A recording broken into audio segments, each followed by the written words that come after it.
Assalamualaikum. Halo teman-temanku single mother, single parent yang aku sayangi. Kita harus sering-sering ya menonton, membaca ya hal-hal yang bisa membuat kita semakin semangat, terinspirasi ya, membuat kita semakin positif memandang sesuatu. Kenapa? Karena kita single parent ya. Single parent itu kan berat ya. Kenapa berat ya? Karena rangkap jabatan ya sebagai ibu dan sebagai ayah. Nah teman-teman, cerita ini insya Allah akan membuat kita semakin semangat, terinspirasi, hal-hal yang membuat kita optimis, yaitu tentang seorang dokter yang heboh ya pada tahun 1987. Dokter ahli bedah saraf yang bernama Benjamin Carson ya, dari Amerika ya. Siapa sih beliau? Kenapa ya sampai sehebat itu ya, terkenal ya, karena beliau pernah mampu mengoperasi bayi kembar siam. Bayi kembar siam itu yang kepalanya biasanya menyatu ya, dua kepala tapi menyatu. Nah teman-teman, ternyata beliau menjadi orang hebat karena di belakangnya ada single mother yang luar biasa bernama Sophia. Siapa Sophia ini? Sophia ini adalah wanita kulit hitam yang dulu pernah hidup di panti asuhan tapi belum sempat bersekolah. Dinikahkan dengan seorang dokter, tetapi setelah menikah dan punya anak baru tahu kalau si dokternya ini sudah memiliki keluarga. Ibaratnya tuh dibohongin. Karena tahu si dokter ini sudah memiliki keluarga, Sophia memilih berpisah. Karena Sophia ini tidak berpendidikan tinggi, juga bukan orang, akhirnya dia memiliki pekerjaan sebagai asisten rumah tangga. Nah, dia menerima pekerjaan itu, dia tidak minder, tidak malu, karena dia berpikir saya harus bertahan dengan anak-anak saya, agar anak saya lebih baik dari saya. Nah, putranya ini dua ya, Sophia. Satu bernama Benjamin Carson ya, yang tadi saya sebut. Yang kedua Curtis Carson. Laki-laki semua ya. Nah, di SD ini anak-anaknya pada sekolah. Suatu hari Sophia dipanggil guru sekolah karena Benjamin ini nilainya jelek semua, hampir di seluruh mata pelajaran, dan juga sering ribut dengan temannya gitu ya, karena sebenarnya Benjaminnya karena sering dibully ya, kulit hitam gitu. Dalam perjalanan pulang dari sekolah, Sophia berkata sambil menggandeng Benjamin, anakku, sebenarnya kamu gak bodoh, kamu gak goblok, kamu juga anak baik.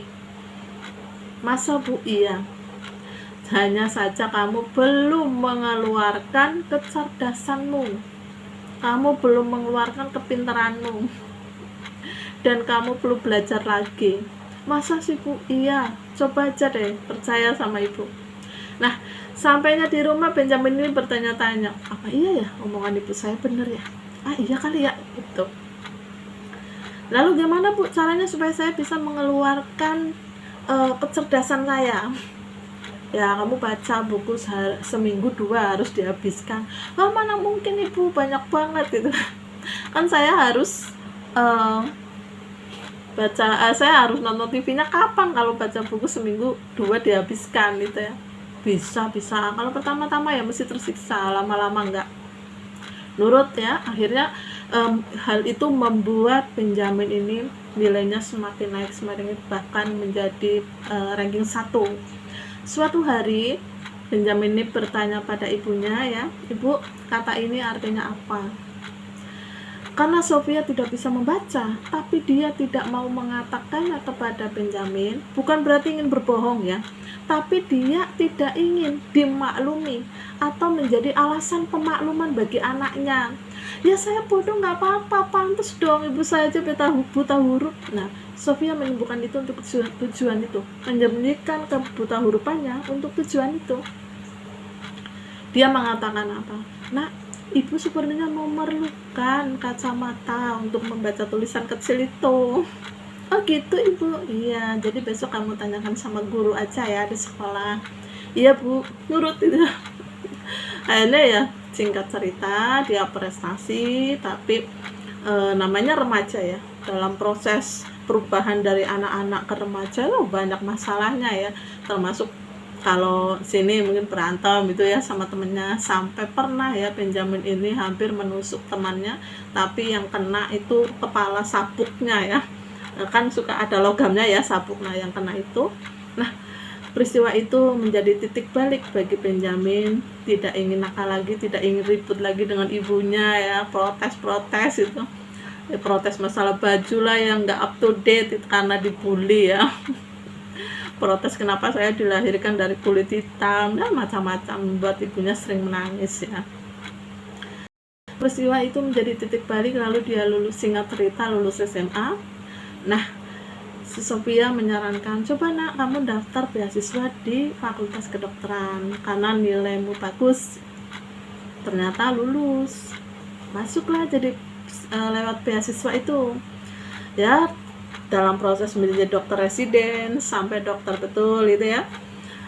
Suatu hari ya banyak sekali kasus-kasus di kedokterannya dia, di profesinya dia sebagai dokter, kasus-kasus sulit ya, karena beliau ini kan dokter spesialis bedah saraf ya.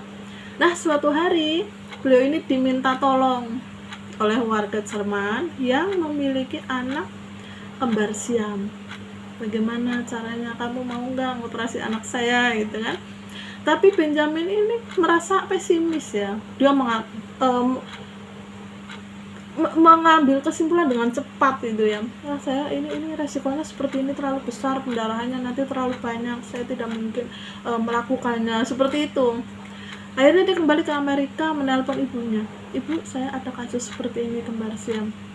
Si Sophia nih, ibunya Benjamin Carson ini mengatakan, nah, ibu ilmunya tidak mungkin sama dengan kamu. Ibu hanya ingin datang ke tempatmu dan masak makanan untukmu. Datanglah ibunya ke rumahnya Benjamin. Benjamin saat itu udah menikah ya, udah punya anak.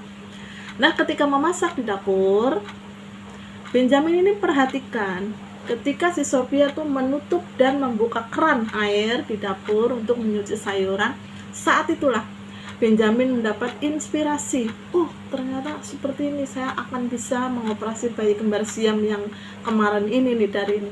Jadi inspirasinya datang dari buka tutup keran ketika ibunya melakukan itu untuk menyuci sayuran. Coba bayangkan ya. Itu luar biasa ya. Bagi saya itu luar biasa ya. Akhirnya singkat cerita dilakukanlah operasi itu dan berhasil. Nah, Benjamin Carson ini sejauh ini sudah melakukan operasi kembar siam 5. Sukses ya, dan bayi-bayinya hidup semua. Kalau yang kasus saraf yang lain-lain operasi udah ratusan ya. Nah, karena beliau ini berangkat dari orang tidak punya ya, ibunya yang hebat, akhirnya beliau mendirikan yayasan Carson ya, yayasan khusus untuk memberikan beasiswa bagi remaja atau dokter-dokter yang ingin mengambil spesialis saraf. Namanya Yayasan Carson di Amerika ya. Nah, maksud cerita saya ini, harapan saya bisa membuat saya semangat. Semoga untuk teman-teman juga ya, menjadi inspirasi bahwa Singaparent juga bisa hebat. Dan yang orang hebat ini mampu melahirkan orang-orang hebat, mampu membentuk orang hebat. Semoga saja ya. Assalamualaikum.